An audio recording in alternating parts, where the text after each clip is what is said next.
than just bone and skin. Listen to the song of the wind, the graciousness, the spaciousness coming from within. A concrete brick, a stone, the song they sing is heaven is my home, heaven. How are you feeling inside now?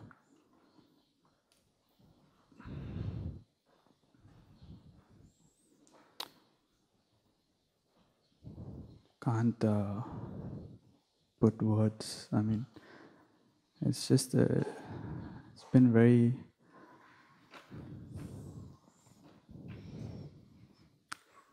describe it.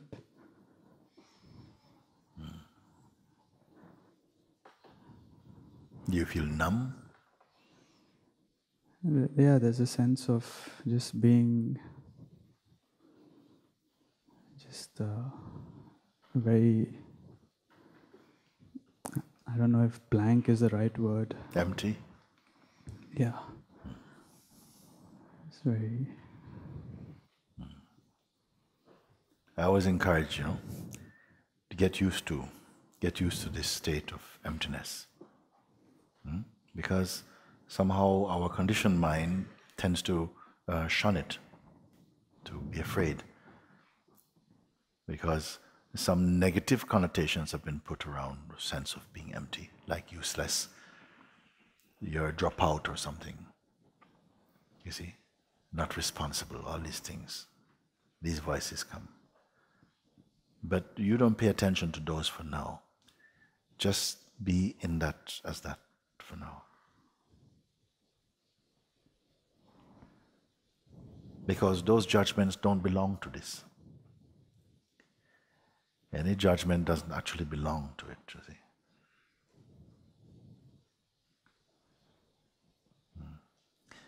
And it's not a waiting state. It's not waiting for the next sensation to come. It's not waiting, you see. In fact, there's a silence and a stillness about it. Of course, mind will come now and again to raise some mind, like, some calculations or something. But you have to learn to just ignore that. Ignoring has been also a very powerful tool, a very powerful attitude of many beings who somehow came to the realization of self. They learn to ignore much of the mind's chatter rather than panic or somehow, fight against. No, there's no need to fight the mind at all. You won't win anyway. If you want to break its power, then pay attention to yourself, not to your ego, but to that in whose light the ego sense is perceived, you see.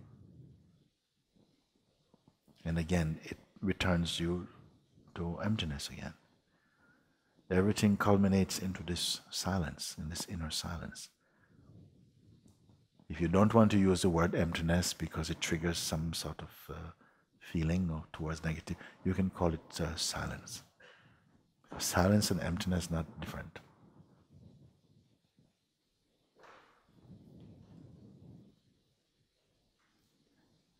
But mind will come. He says, look, you're not doing anything, your life is not moving on.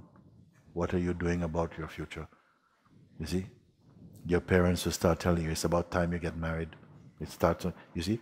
It will come. And you have to somehow just keep resting in this. And know that this is not a stagnation. Your presence, your being is not a stagnation. Because something is still does not mean stagnate. In fact, your being familiar with your own stillness, be one with your own stillness, is your most powerful thing.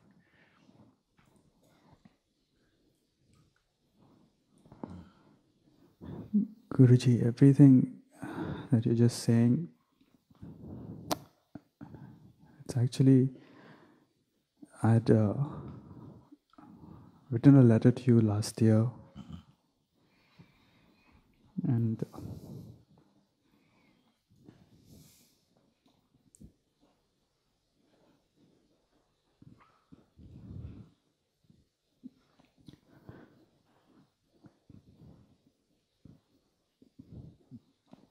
at the start of last year, I had lost both my parents.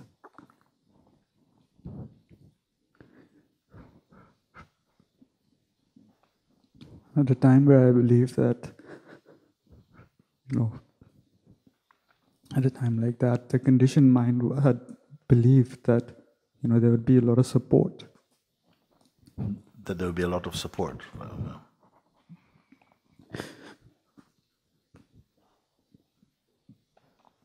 But in a way, I was left very alone that time.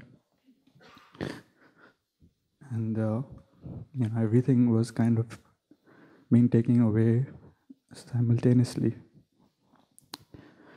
Everyone who I thought would support me,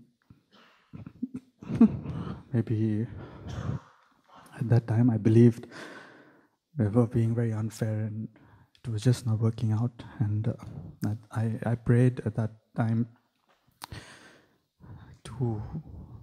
for support. And I came across your video on YouTube. And after that, a lot of the old concepts changed. And when I wrote the letter to you, I was in a place where I was so thankful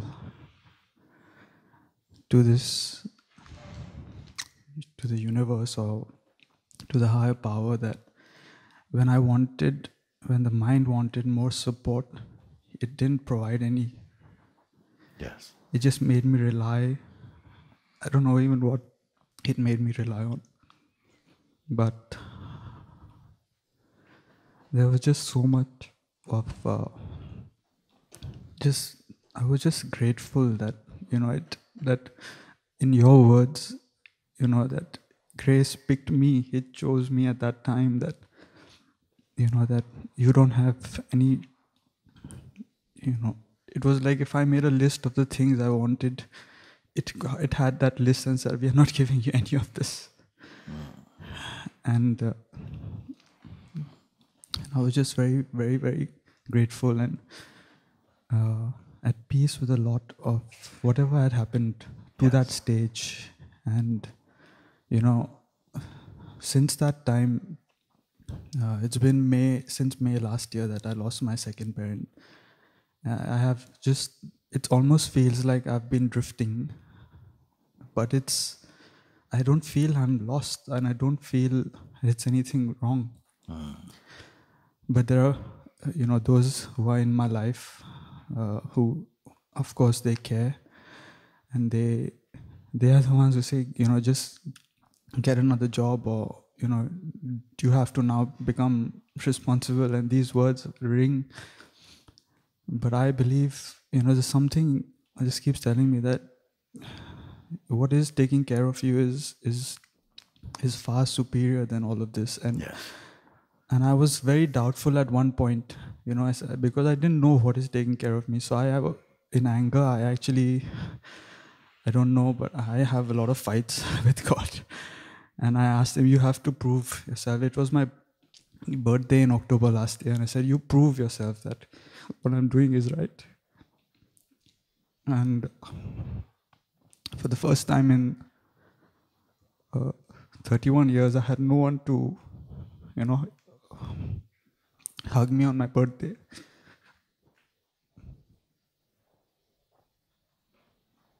And I was very angry.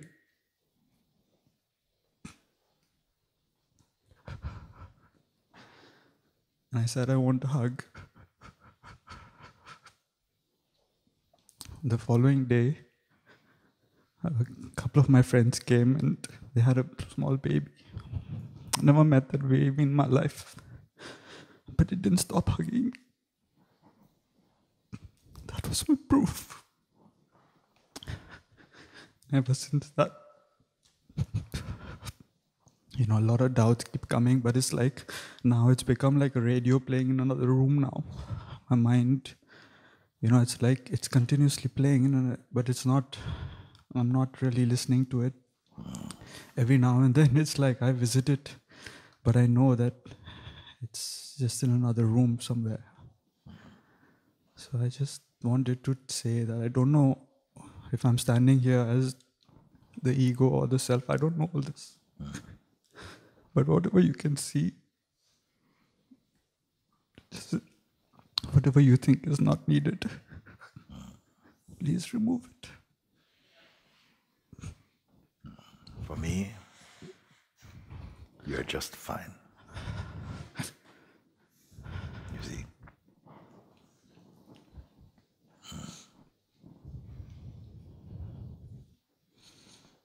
You're my son.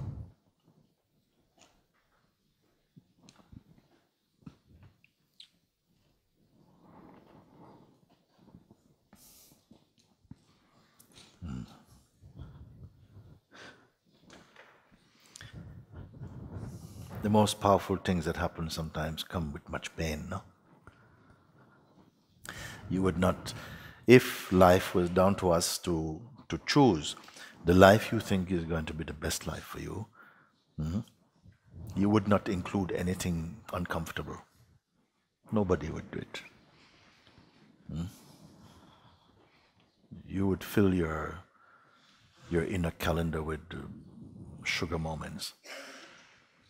Thankfully, it is not like that.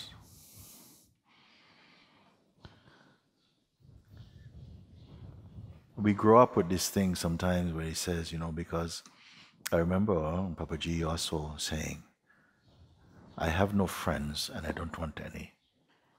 I was surprised. I said, oh my God, what is he talking about? Because we grew up with this feeling, new friends are silver, old friends are gold. All this type of stuff. You need. Friends are ones who are there for you when you need them and this type of thing.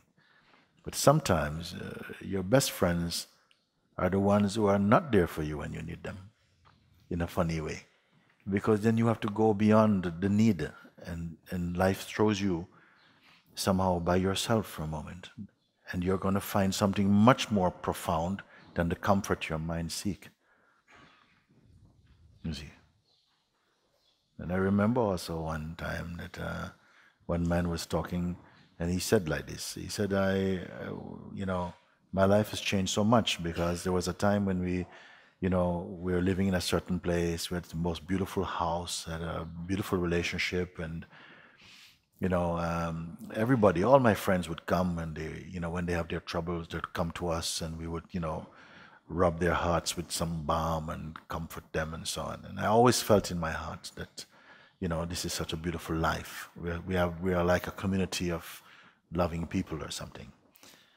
But then my wife left me, and then everything began to just turn gray. All the color went out of my life.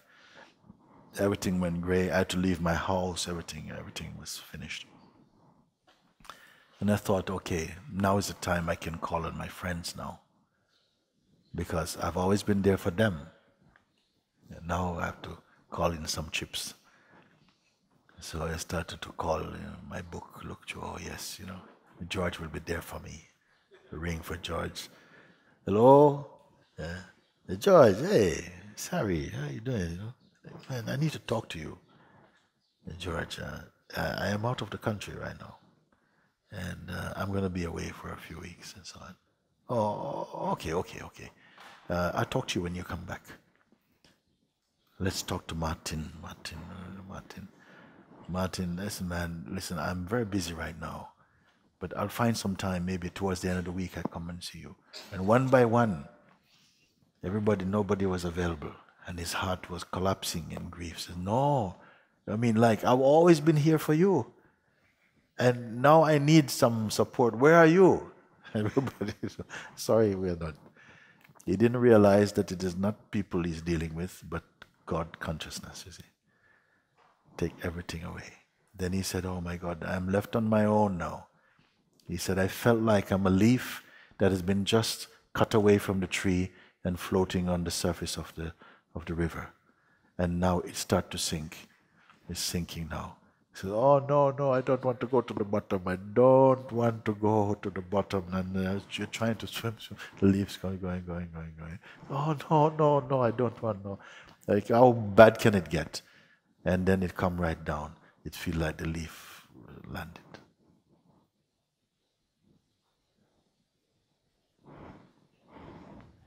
Looked around. Wow. I feel good. Da, da, da, da, da, da. He could not understand. He says, "Where just his heart burst open, so much love and so much freedom, so much joy." He says, "Oh my God, how would this happen?" He was so full. He could not understand. This is not, I'm not expecting this at all. And then he said he wanted to go and kiss all the people who told him, "I don't have time for you. I want to go and listen, thank you for not being there, man." Because I found something much greater, and don't take it badly, but greater than you and you and you. Just, I am free. But sometimes the life is like this, and you came to this place, you saw also that what must happen will happen. No? Sri Ramana Maharshi, he says something. At his first time, he is a boy. He went to Arunachala. This is the master of my master, no? And he had just run away from home. He had heard of Arunachala and went there. And of course, his mother, nobody knew where he went. And then finally word came to his family, "Yes, we saw him, Venkataram, we saw him in Tiruvannamalai." So of course she went, and she found him, dressed in a loincloth, sitting, her son. And she tried to convince him, "Darling, come home, come home." You see? And then he was not inclined to speak, but he got the word to her, and this is what he wrote. He said to her, "No, the ordainer, the supreme, has put in place, set in place, the destiny of all beings. Whatever is meant to happen, that's going to happen, even if you try with all your might to stop it from happening.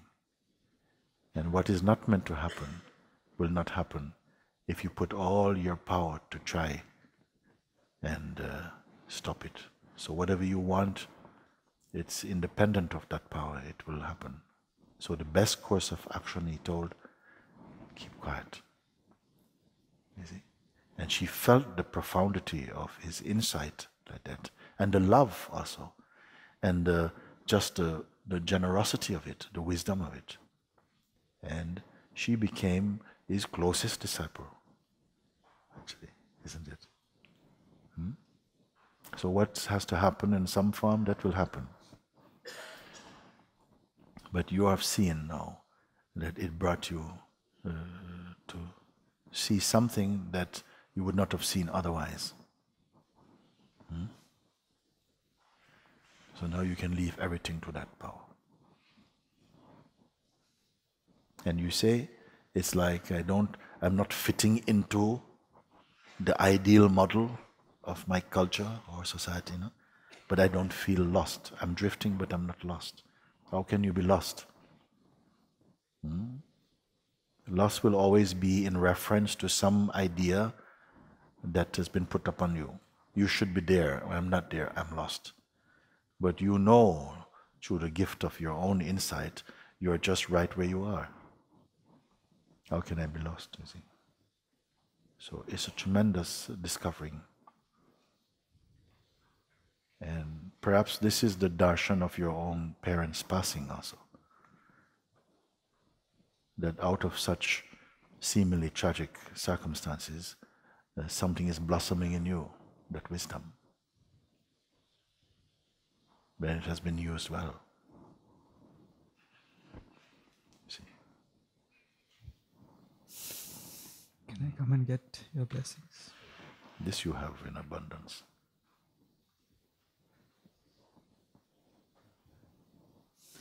Can I get a hug from my father? Yes.